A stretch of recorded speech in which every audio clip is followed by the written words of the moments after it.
Hold the discus with the rim resting on the last joints of your fingers. Your thumb should rest on the top of the discus for control.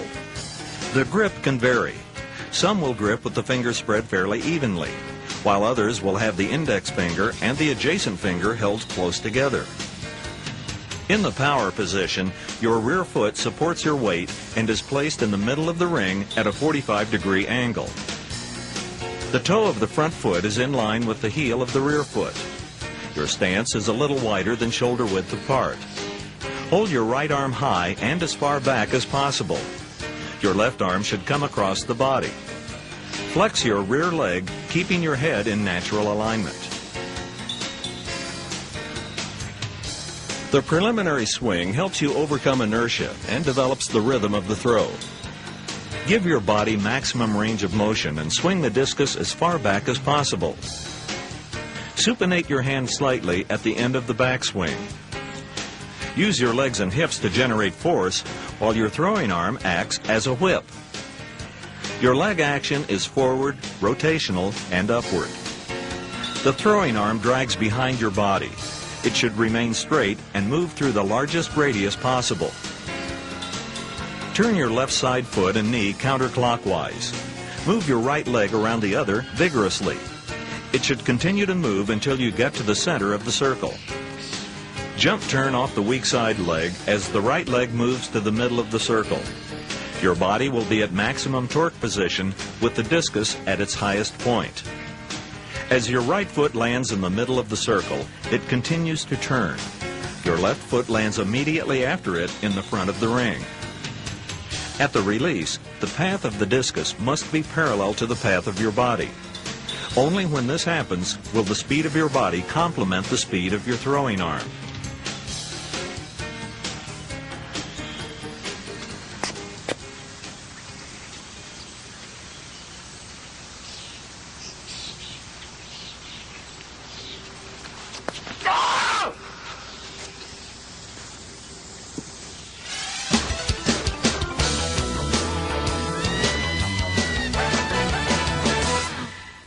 Drills are important in learning the throws. The following drills are ones I use to enhance the components of throwing the discus. The vertical throw works on the grip and release. As you keep your arm and wrist straight, release the discus with a clockwise spin into the air. The discus should keep an almost vertical position as it is released. In this drill, discus bowling, the athlete tries to roll the discus in a straight line. I usually use the lane lines on the track. Remember to keep your arms straight. Avoid flexing your wrist. The discus should roll off your index finger with a clockwise rotation. The purpose of this drill is to learn the proper hand placement and correct release characteristics. The two turns and throw drill works on rhythm and keeping the discus in a back and torque position. The athlete will start facing the direction of the throw, run in a linear direction executing two turns before throwing. If you can complete two turns and throw the discus using 1.5 turns as you do in an actual throw, will be much easier. This drill should be done on the track or other location that will allow two complete turns. The 1-2-3 drill works on movement in the back of the ring. Keeping the left foot on the ground, the athlete moves the right foot through the proper positions of an actual throw. Positions 1, 2, and 3 are a step-by-step approach to balance at the start of the throw.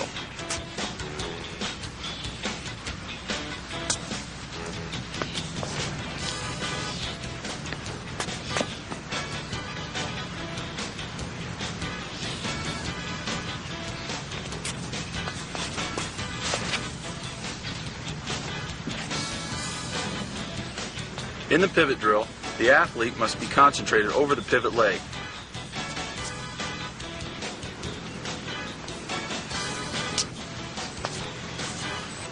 Being able to complete more than one pivot in a sequence can greatly enhance the athlete's ability to rotate in the middle of the throw. In the beginning stages of throwing, it's best to throw without a reverse. A reverse is when the athlete's body lifts off the ground and the feet switch places right before the throw. In the non-reverse, the athlete should block the left leg and arm. Continue to rotate the hips and drive the right side of the body forward, keeping the eyes on the release. This drill helps improve release technique from the power position.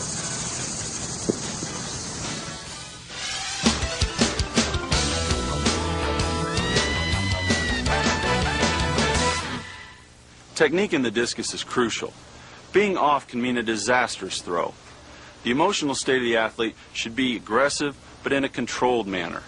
The athlete should get psyched for a competitive throw, but this state of arousal should be focused and result in smooth, fluid, relaxed speed and rhythm.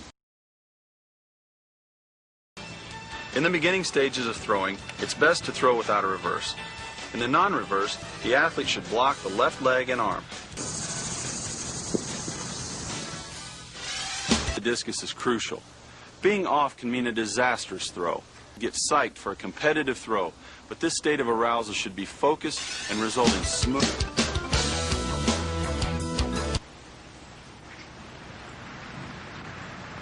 American grip, which is with the index finger wrapped behind the cords, parallel with the javelin, and the fork grip.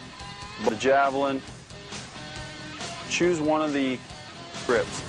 This causes real inconsistencies in your delivery. Slightly inward. The most widely used around your body is the bot. Extend your left leg. Pull the javelin forward and bring the free arm around to provide contact with the ground. Continue forward over your left foot.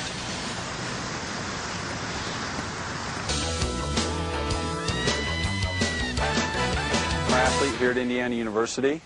She was all Big Ten 3 times, feet. Now we'd like to demonstrate some javelin drills.